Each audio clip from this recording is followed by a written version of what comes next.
Oh boy, the Brandywine Festival is sneaking up on me. I leave in 8 days, which is crazy, and I have a couple projects that I want to finish, but it can be kind of tricky with my day job. So today I'm gonna lock in. If you are not familiar with the Brandywine Festival, I have made some videos about it previously, but basically it is a LARP event run by Middle-earth Enterprises, which will take place in Kentucky. All the players will be hobbits in the Shire. It'll be a 5-day camping event, and I am so excited. All of the LARPs that I've done have been camping, and I love it. I love the camping aspect of it so much. But there is one thing that I don't love, and it's going into my tent and seeing all of my kind of modern day stuff. I know that most LARPs, especially all the ones that I go to, the tent is an out-of-game area, so it really doesn't matter. But like, for my own immersion, I care, you know what I mean? So I've been crafting a bunch of stuff for this event.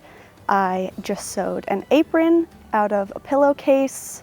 I made a quilt out of 2 old thrifted blankets that I can roll up and put in my little adventure bag, which I will be using while I'm hiking as my Hobbit character, and I'll probably just sleep with it anyway because it's very cozy. Previously on my channel, I made a robe similar to the one that Bilbo has in the Hobbit films, as well as a vest out of the same fabric, and I think I'm pretty set on clothes, but as I mentioned, I don't love going into my tent and seeing all my modern stuff, so I really want a better alternative for like a spot to keep like makeup and like my hair care and stuff, because I want to have it out and accessible, but I don't really want it to be in a modern looking bag.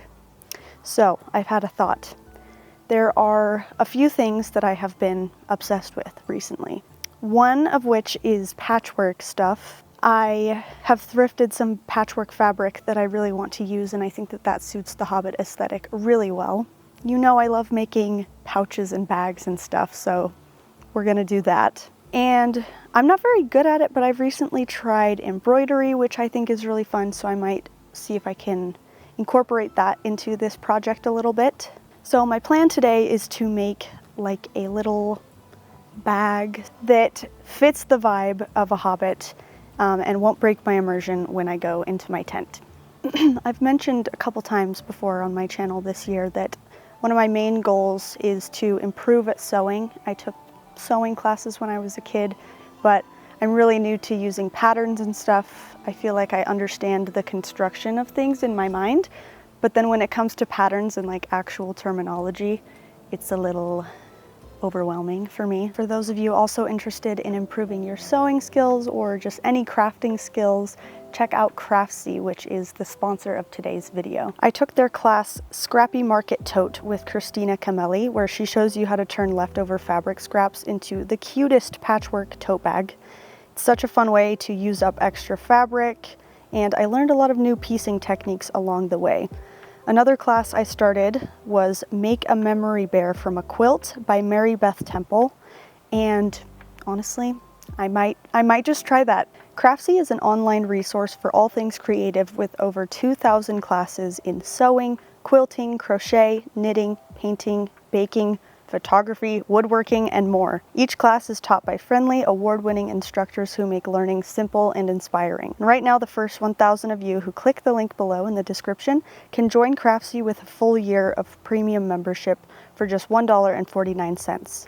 It's the perfect chance to dive into new projects and to stay inspired. So with that, let's go back inside and we'll look at some of my things I have for this project today.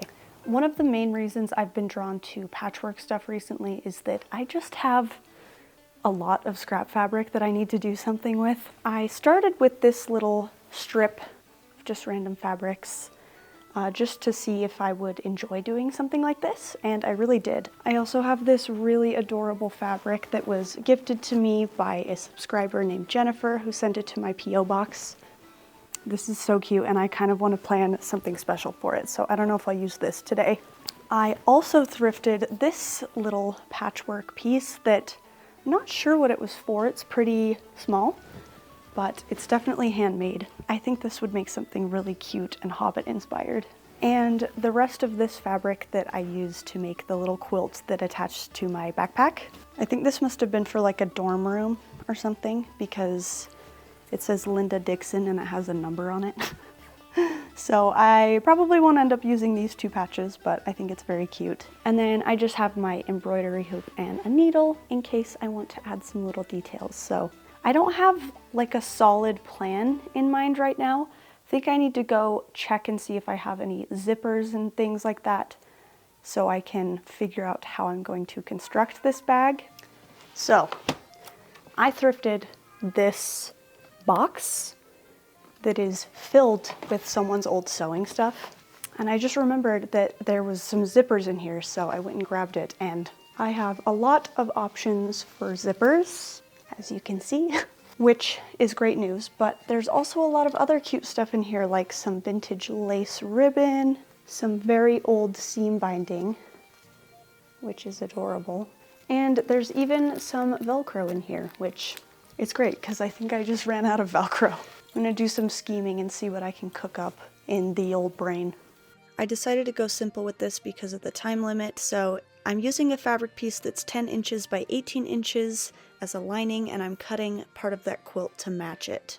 I'm just going to put the right sides together, and then I'm going to stitch around 3 of the sides in kind of a U shape so I can turn it inside out later with one of those smaller ends open.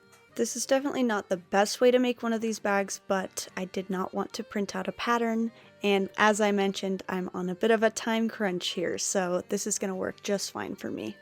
Once I had sewn up all 3 of the sides, I just took my scissors and trimmed the corners, and then flipped it right side out. You can kind of see already how this bag is going to come together.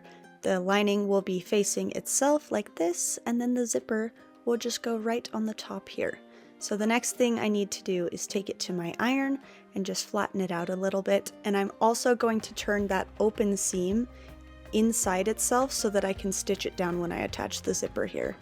Now, I am not very good at attaching zippers, but I have found for little bags like this, as long as it's like 10 inches or smaller, I can just open up the zipper and it will fit inside my machine just fine. We are already nearing the end of the bag assembly. The last thing is just to close these sides, which I decided to do with some lacy ribbon sticking out. I just sandwiched it between both of the layers and stitched it up the sides. Because my character at the Brandywine Festival loves bugs, I decided, why not add a little bug? I'm wearing one right now anyway. So using my hot glue gun to just kind of skip a few steps, I am making the outline of a snail shell so it will be a little more protruding, if that makes sense. And then I'm just going to take some embroidery floss and some yarn and stitch it over that hot glue. With the snail complete, the bag is now finished and ready to be filled with supplies. I'm really happy with how this project came out, especially because I was able to make it in like an hour, and now I have a way to store all my stuff in my tent without breaking my immersion. It actually fits quite a lot too, which I'm very happy about.